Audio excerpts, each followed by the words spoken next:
Today, I was just going to show you how I get a nest box ready. These I made myself. I make them 11 inches high, 12 inches wide, and 16 to 18 inches long. Real easy, and they're a lot cheaper than store-bought ones. I'm going to show you two different ways, a summer box and a winter box. I'm going to do the summer box first. I get cedar chips from the feed store. Let me see, they come, excuse the mess in my little cave.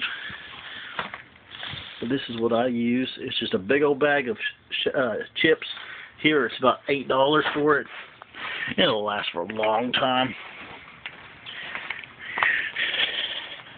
And what I do is I'll start out with the summer.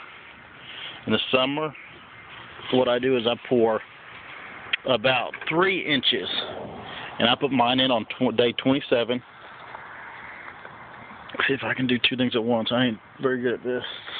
That's about right. And that's all I do for the summertime nest. Just on the basis of she'll go in there and kick that around and add her hair to it. If she pulls hair, because in the summer sometimes they do, sometimes they don't. And I live in southern Arkansas, and we get hot summers, and you need to have it where those babies can move around. If those babies are in a pile in a corner and it gets 100, 105 degrees, it'll kill them. And so you'll see that when it gets hot like that, they'll start, even at 3 or 4 days, they'll start crawling out and trying to separate, get a little room between them and their brothers and sisters. So that's all I do for a summer box. She'll scratch at a corner and usually pull a little hair and have her babies in the corner. And by 3 or 4 days, if it's warm out, they're moving themselves around by themselves trying to get cool during the heat of the day. Now, a winter box is totally different. You could keep it like this, but usually on a winter box, what I do is I don't use quite this much, and I bunch it all up in one side like this, and then I grab me a